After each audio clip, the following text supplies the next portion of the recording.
Ladies and gentlemen, UNC got to tell y'all something today that the football world might have missed unless you've been watching close. We ain't talking about no Hollywood team. We ain't talking about no big-name quarterback with a $200 million shoe deal. We talking about one of the oldest, proudest franchises in the NFL finally taking a real, honest step in the right direction. And that step, that pivot toward redemption, it got a name. Ben Johnson. Now look, I get it. When you hear Chicago Bears, you don't think offensive mastermind. You don't think quarterback factory, you think defense, Mike Ditka. Cold weather and a whole lot of decades where things ain't worked out. But let me rewind for you, because to understand why Ben Johnson feels like the right choice, you gotta understand what this organization been through. Let's talk about them they had before. Matt Eberflus. I ain't trying to disrespect. Nobody trying to feed their family. But Lord have mercy, from day one, Eberflus gave you the vibes of a substitute teacher trying to run an AP calculus class. That first press conference looked like he practiced in the mirror with flashcards. He brought out that HITS acronym like he was coaching Friday Night Lights at a Texas high school, not stepping into the monster of the Midway. Now UNC remembers that Fail Mary game like it was yesterday. The Bears were 4-2, looking like they might just start to put something together. And then, poof, 30 seconds of soft defense, no accountability, and you could see it. The players ain't buying what Eberflus was selling anymore.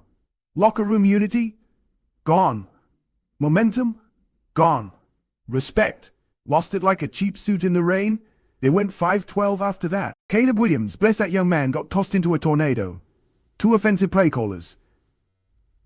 3 coordinators in 17 games. That ain't development. That's sabotage in slow motion. You'll remember Mark Trestman? You'll remember Mark Trestman. Looked like he belonged in a lab more than a locker room. John Fox spent more time trying to avoid rookie quarterbacks than teach him. That's been the Bears' mo for years. Can't develop a QB, can't hire the right leader, can't get out their own way. But then came 2024. And baby, the tide started to turn. Let me tell you something, this time, the Bears could have gone the easy route. Couldn't have brought in a recycled name. Couldn't have saved money, done a PR hire. But for the first time in a long time, they honored the process and got it right. Team president Kevin Warren said, "We're not just going to date around. We're looking for marriage, and guess who was at the altar waiting? Ben Johnson." Ben Johnson wasn't just some flavor of the month. Nah, he was the gourmet dish everybody wanted, but had to wait 2 hiring cycles to taste. That man had options. He had leverage. But he ain't jumped just to jump. He waited for the right opportunity. And Chicago? That was it. Now what I love most? This wasn't no rushed Vegas wedding. The Bears went through 18 candidates. Yes, sir, 18. From big names like Vrabel and Pete Carroll to curveballs like Eddie George. But through all that, Ben Johnson stayed at the top of the list. That tells you something. That tells you they knew who the man was. They just had to make sure. Now, folks said Ben Johnson was too quiet to lead a room. Said he was an introvert, didn't have the fire. Well, UNC got news for you. Quiet waters still run deep. And when that man got up there, he didn't need no gimmicks. He didn't need no ITS acronym. He spoke like a man who knew what he wanted and knew how to get it. Intensity, precision, vision. And you know what separates the real ones from the fakes? How they build their staff. Lot of first-time head coaches bring in their homeboys. Not Ben. He brought in the right people. People who challenge him. People who know ball. Like Dennis Allen. 2-time head coach. Didn't pan out. But when it comes to X's and O's on defense, that boy's top shelf. Johnson knew he needed that structure on defense while he worked his magic with Caleb in the offense. And let's talk about that offense, because y'all know UNC loves offense. Caleb Williams got a mind like Mahomes and an arm like Elway. Now, he finally got a coach who gon' treat him like the centerpiece, not a background dancer. And with Ben Johnson scheming things up, Man, and y'all better get them cameras ready, 'cause highlights coming. No more basic playbooks. No more basic playbook. No more 3rd and 9 draw plays. You gon' see motion. You gon' see layered routes. You gon' see design that makes sense for your quarterback skill set. That's what Ben Johnson brings. And don't sleep on the culture either. Early reports out of Hallis Hall say that this group practices harder, communicates sharper, and carries themselves like pros. That's a top-down effect. Starts with Ben and trickles through that whole building. You can tell the difference not just in the players, but in the tone of the media, the body language at practices, the urgency in meetings. It ain't the same old Bears. And let's not forget the front office synergy. Ryan Poles and Ben Johnson, they're aligned. They speak the same language when it comes to team building. No more friction between the GM and coach. This ain't the Trestman-Emery disaster. This is vision. And one more thing you all gotta understand. Ben Johnson isn't just about scheme. He's about situational mastery. That's what separates good teams from great ones. 3rd downs, red zone, 2-minute drills.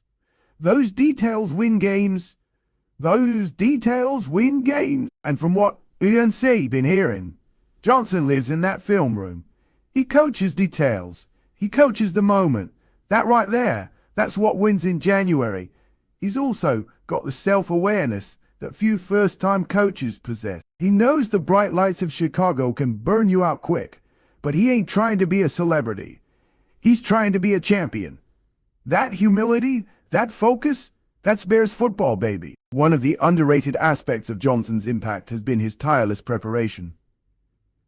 Players have already noted how organized and intentional every practice session feels. He's bringing that same relentless work ethic that made him a top coordinator in Detroit.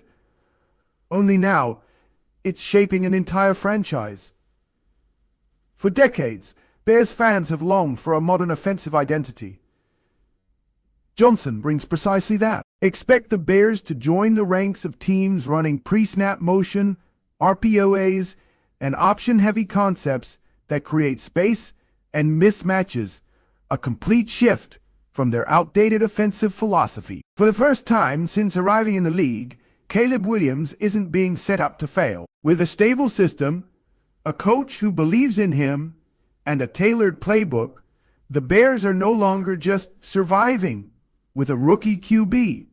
They're building around him. More than just football, the hiring of Ben Johnson feels symbolic, like a cultural reset in Chicago. It's a shift from reactionary panic moves to long-term planning. From slogans to substance. From confusion to clarity. Quietly, other coaches and execs around the NFL are taking note. The Bears, once a cautionary tale, are now a potential blueprint for how to rebuild with intent, patience, and bold decision-making. And that respect matters. Johnson's influence isn't limited to offense.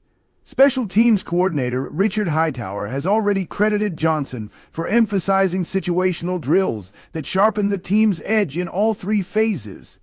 That's the mark of a complete head coach. So yes, UNC said it. Ben Johnson feel like the right man. And if that man can turn promise into production, the monsters of the Midway might finally rise again. That's it for today's sermon. Amen and Club Shay Shay dismissed.